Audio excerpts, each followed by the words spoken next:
নমস্কাৰ এই মুহূৰ্তত আহি পৰিছে সন্ধিয়াৰ কেইবাটাও গুৰুত্বপূৰ্ণ খবৰ। আজি হৈছে 17 ডিচেম্বৰ।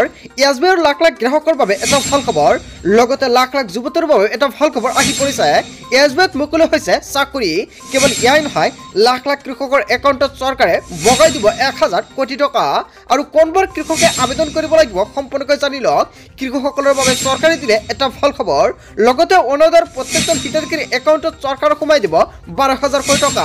আৰু কোনবোৰ অৰুণোদয়ৰ হিতাধিকাৰীৰ একাউণ্টত 12000 কোটি টকা সোমাব, ইয়াক লৈ মুখ্যমন্ত্ৰী ডক্টৰ হিমন্ত বিশ্ব শৰ্মাই কেইবাটাও গুৰুত্বপূৰ্ণ মন্তব্য কৰিছে। আত্মনিৰ্ভৰ মহিলাৰ বাবে চৰকাৰে নতুন এখন তালিকা প্ৰকাশ কৰিছে। একাউণ্টত সোমাব 10000 কোটি টকা। লগতে কেইবাটাও ৰাজনৈতিক খবৰৰ লগতে অৰাজনৈতিক খবৰ যুগুত কৰা হৈছে আজিৰ দিনটোত। গোটেই অসম তথা ভাৰতৰ বিভিন্ন প্ৰান্তৰ পৰা যুগুত হৈছে কেইবাটাও ডাঙৰ খবৰ। এনেবোৰ খবৰ নিতৌ পাই থাকিবলৈ চেনেলটি ছাবস্ক্ৰাইব কৰি ভিডিঅ'টো এটা লাইক কৰিবলৈ নাপাহৰিব। আজিৰ আমাৰ প্ৰথম খুবেই গুৰুত্বপূৰ্ণ খবৰ হৈছে অসমবাসীৰ বাবে এটা ডাঙৰ খবৰ। এছবিআইত খালী হৈছে 13735টা পদ। ক'ত কিদৰে কৰিব আবেদন, সম্পূৰ্ণ প্ৰক্ৰিয়াটো জানি লওক। চৰকাৰী চাকৰি বিচাৰি থকা সকলোৰ বাবে সোণালী সুযোগ আহি পৰিছে। ষ্টেট বেংক অৱ ইণ্ডিয়াত খালী হৈছে হাজাৰ হাজাৰ পদ। 17 ডিচেম্বৰ অৰ্থাৎ আজিৰে পৰাই কৰিব পাৰিব আবেদন। জুনিয়ৰ এছ'চিয়েট গ্ৰাহক সহায় আৰু বিক্ৰী পদৰ বাবে বিচৰা হৈছে বিজ্ঞাপন। আবেদনৰ শেষ সময়সীমা 7 জানুৱাৰী 2025। সমগ্ৰ দেশত মুঠ 13735টা পদ খালী হৈ পৰিছে। অসমত খালী হৈছে মুঠ 311টা পদ। অৰুণাচল প্ৰদেশ, মেঘালয়, নাগালেণ্ড, লক্ষ্ণৌ, দিল্লী আৰু বহু প্ৰান্তত খালী হৈছে পদসমূহ। কেৱল এয়াই নহয়, স্বীকৃতিপ্ৰাপ্ত বিদ্যালয়ৰ পৰা যিকোনো শাখাত স্নাতক উত্তীৰ্ণ কৰিব পাৰিব আবেদন। প্ৰাৰ্থীৰ বয়স 20ৰ পৰা 28 বছৰ হ'ব লাগিব। আৰু bank.sbi কেৰিয়াৰ্ছ অথবা www.sbi.co.in কেৰিয়াৰ্ছত কৰক আপুনি আবেদন। দুটাকৈ অনলাইন পৰীক্ষাত উত্তীৰ্ণ হ'ব লাগিব আবেদনকাৰীয়ে। আৰু পুনৰ স্থায়ী ভাষাৰ ওপৰত চূড়ান্ত পৰীক্ষাত অৱতীৰ্ণ হ'ব লাগিব প্ৰাৰ্থীসকলে। যদি আপুনি ভাবিছে আবেদন কৰিব, তেনে ক্ষেত্ৰত কৰিব পাৰিব। চৰকাৰৰ নতুন নিয়মত এইবাৰ এক্সামটো পতা হ'ব আৰু অনলাইনৰ মাধ্যমতে আপুনি এক্সামৰ বাবে প্ৰিপাৰেশ্যন কৰিব পাৰিব। চ' বন্ধু বান্ধৱীসকল, যদি আপুনি ভাবিছে আবেদন কৰিব, তেনে ক্ষেত্ৰত কৰিব পাৰিব। আপুনি কেনেকুৱাকৈ আবেদন কৰিব, কি কি নথি পত্ৰ লাগিব, লগতে কিমান টকা মাচুল দিব লাগিব, নিশ্চয় আন এটা ভিডিঅ'ত সম্পূৰ্ণকৈ জনাই দিম। তাৰ বাবে সকলোৱে আগতীয়াকৈ চেনেলটি ছাবস্ক্ৰাইব কৰি ৰাখিব। তাৰ পিছত অসমবাসী ৰাজক জনাইছো আমাৰ পৰৱৰ্তী খুবেই গুৰুত্বপূৰ্ণ খবৰ, লগতে এটা ডাঙৰ খবৰ। সংসদত উত্থাপন অন নেশ্যন অন ইলেকশ্যন বিধেয়ক। এই মুহূৰ্তত অসমবাসী ৰাজক জনাইছো আন এটা ডাঙৰ খবৰ। সংসদত উত্থাপন হ'ল অন নেশ্যন অন ইলেকশ্যন বিধেয়ক। বিধেয়ক উত্থাপন আইন মন্ত্ৰী অৰ্জুন ৰাম মেঘৱালৰ। কেৱল ইয়াৰ নহয়, বিধেয়কৰ বিৰোধিতা কংগ্ৰেছৰ। 12 ডিচেম্বৰত এই বিধেয়কত অনুমোদন জনাইছে কেন্দ্ৰীয় কেবিনেটে আৰু প্ৰতিগৰাকী সাংসদলৈ বিতৰণ কৰা হৈছে এই বিধেয়কৰ প্ৰতিলিপি। লোকসভা আৰু বিধানসভা নিৰ্বাচন একেলগে অনুষ্ঠিত কৰিবলৈ বিজেপি চৰকাৰৰ ঐতিহাসিক সিদ্ধান্ত। বিধেয়ক দাখিলৰ পিছতেই চৰকাৰে ইয়াক প্ৰেৰণ কৰিব যুটীয়া সংসদীয় সমিতিলৈ। যুটীয়া সংসদীয় সমিতিয়ে দিব লাগিব ক্লিয়াৰেন্স। আৰু সংসদৰ দুয়োটা সদনে বিধেয়কখন গৃহীত কৰিলে প্ৰেৰণ কৰিব ৰাষ্ট্ৰপতিলৈ। ৰাষ্ট্ৰপতিয়ে স্বাক্ষৰ কৰাৰ লগে লগে আইনত পৰিণত হ'ব বিধেয়ক। আৰু আইনত পৰিণত হ'লে 2029ৰ ভিতৰত সমগ্ৰ দেশত একেলগে নিৰ্বাচন অনুষ্ঠিত হোৱাৰ সম্ভাৱনা। সংসদত উত্থাপন হ'ল অন নেশ্যন অন ইলেকশ্যন বিধেয়ক। হয় বন্ধু বান্ধৱীসকল, যিখন নতুনকৈ বিধেয়ক হ'বলৈ গৈ আছে, ইয়াৰ বিষয়ত জনতাই কি ক'ব? যদি জনতাৰ কিবা মন্তব্য কৰিব লগা থাকে, আপোনাৰ মন্তব্যটো নিশ্চয় কমেণ্ট বক্সত জনাই দিব। তাৰপিছত অসমবাসী ৰাজক জনাইছো আমাৰ পৰৱৰ্তী খুবেই গুৰুত্বপূৰ্ণ খবৰ, লগতে এটা ডাঙৰ খবৰ। কোটি কোটি কৃষকৰ বাবে এটা ভাল খবৰ। কেন্দ্ৰই মুকলি কৰিলে 1000 কোটি টকাৰ ঋণ নিশ্চয়তা আঁচনি। হয় বন্ধু বান্ধৱীসকল, লাখ লাখ কৃষকৰ বাবে এটা ভাল খবৰ। যদি আপুনি এজন কৃষক, তেন্তে আপোনাৰ একাউণ্টত সোমাব টকা, আপোনাৰ ঋণ ল'ব পাৰিব। কেৱল এয়াই নহয়, দেশৰ লাখ লাখ কৃষকৰ বাবে এটা ভাল খবৰ দিলে কেন্দ্ৰীয় চৰকাৰে। কেন্দ্ৰীয় কৃষকৰ বাবে মুকলি কৰিলে ধনৰাশি 1000 কোটি টকাৰ ঋণ নিশ্চয়তা আঁচনি মুকলি। কেন্দ্ৰীয় খাদ্য মন্ত্ৰী প্ৰহ্লাদ যোশীয়ে মুকলি কৰিলে এই আঁচনি। WDR পঞ্জীয়নভুক্ত কৃষকে লাভ কৰিব ইয়াৰ সুবিধা। লাখ লাখ কৃষকসকলৰ বাবে এটা ভাল খবৰ। যদি আপুনি WDRত পঞ্জীয়ন কৰিছে, তেন্তে আপোনাৰ বাবে এটা গুৰুত্বপূৰ্ণ খবৰ আহি পৰিছে। লগতে যদি আপুনি পঞ্জীয়ন কৰা নাই, তেনে ক্ষেত্ৰত আপুনি কেনেকুৱাকৈ কৰিব আৰু কি কি নথি পত্ৰ লাগিব, আন এটা ভিডিঅ'ত জনাই দিম। তাৰপিছত অসমবাসী ৰাজক জনাইছো আমাৰ পৰৱৰ্তী খুবেই গুৰুত্বপূৰ্ণ খবৰ, লগতে এটা ডাঙৰ খবৰ। সমবেত হবে 1 লাখৰো অধিক মুছলমান। 26, 27 আৰু 28 ডিচেম্বৰত বিশাল ইজতেমা হোৱাৰ সম্ভাৱনা।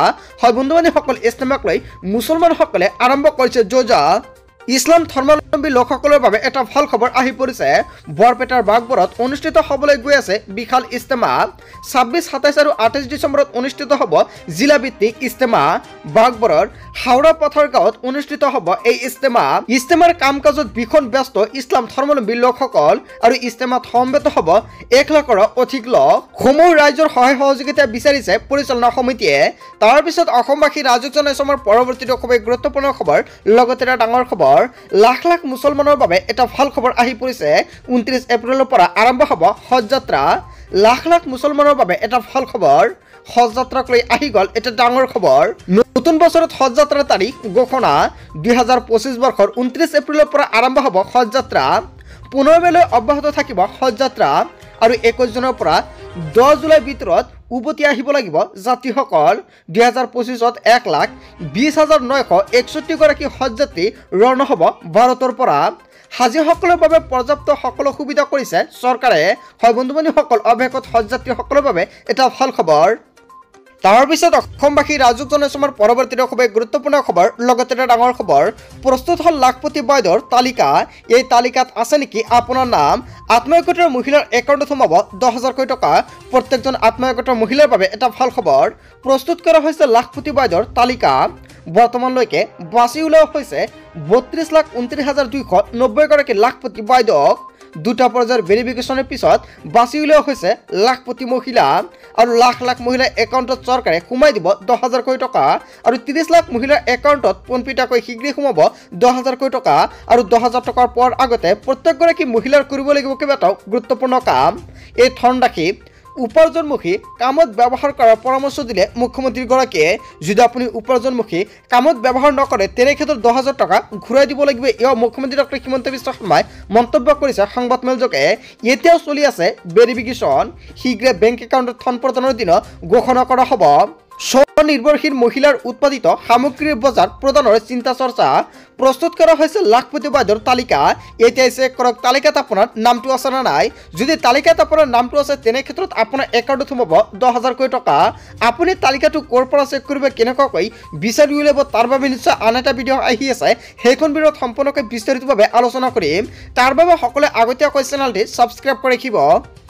তাৰ পিছত অসমবাসী ৰাজক জনাইছে আমাৰ পৰৱৰ্তীটো খুবেই গুৰুত্বপূৰ্ণ খবৰ। লগতে এটা ডাঙৰ খবৰ, আজিৰ পৰা গাঁও সভালৈ যাওক ৰাজ্যৰ মহিলাসকল। নাম পঞ্জীয়ন নকৰিলে নাপাব অৰুণোদয় আঁচনি। আজিৰ পৰা গাঁও সভালৈ যাওক মহিলাসকল। অৰুণোদয় আঁচনিৰ নতুনকৈ আবেদন প্ৰক্ৰিয়া আৰম্ভ হৈছে। যদি আপোনাৰ ৰেচন কাৰ্ড, আধাৰ কাৰ্ড আৰু এখন বেংক একাউণ্ট আছে তেনে ক্ষেত্ৰত আপুনি নতুনকৈ আবেদন কৰিব পাৰিব অৰুণোদয় 3.0ত। লগতে লৈ যাওক প্ৰয়োজনীয় নথিপত্ৰ। অৰুণোদয় আঁচনি লাখ লাখ হিতাধিকাৰীৰ বাবে এটা ডাঙৰ খবৰ। PAN card, voter ID, bank account লগতে আধাৰ কাৰ্ড, ৰেচন কাৰ্ড এইকেইটা নথিপত্ৰ লৈ এতিয়াই যাওক আপোনাৰ গাঁও সভাত। আজিৰ পৰা আৰম্ভ হ'ব অৰুণোদয় হিতাধিকাৰীৰ বাছনি সভা। 15 পৰা 28 ডিচেম্বৰৰ ভিতৰত গাঁৱে গাঁৱে হ'ব হিতাধিকাৰী বাছনি। অৰুণোদয় লাভ কৰিবলৈ পঞ্জীয়ন কৰিব লাগিব সকলো হিতাধিকাৰীৰ। নতুন হিতাধিকাৰীৰ লগতে পূৰ্বতেও অৰুণোদয় পাই থকা হিতাধিকাৰীও কৰিব লাগিব পঞ্জীয়ন। গাঁৱে গাঁৱে অনুষ্ঠিত হ'বলগীয়া অৰুণোদয় হিতাধিকাৰী বাছনি সভাত সকলো মহিলা উপস্থিত থাকিব লাগিব। অৰুণোদয় আঁচনিৰ পুৰণি হিতাধিকাৰী আৰু নতুন আবেদনকাৰীও যাব লাগিব সভালৈ। এই সভাত উপস্থিত হৈ নিজৰ নাম পঞ্জীয়ন কৰিব লাগিব পঞ্জীকৃত আৰু 15 ডিচেম্বৰৰ পুৱাৰে পৰাই আৰম্ভ হৈ পৰিছে এই পঞ্জীয়ন প্ৰক্ৰিয়া। যদি আপুনি এতিয়ালৈকে আপোনাৰ নামটো পঞ্জীয়ন কৰা নাই অতি শীঘ্ৰে পঞ্জীয়ন কৰি লওক। বন্ধু বান্ধৱীসকল, গোটেই অসম তথা ভাৰতৰ বিভিন্ন প্ৰান্তৰ পৰা যুগুত হৈছে কেইবাটাও ডাঙৰ খবৰ। এনেবোৰ খবৰ নিতৌ পাই থাকিবলৈ চেনেলটি ছাবস্ক্ৰাইব কৰি ভিডিঅ'ত এটা লাইক কৰিবলৈ নাপাহৰিব। সো থেংক ইউ ফৰ ৱাচিং ফুল ভিডিঅ'।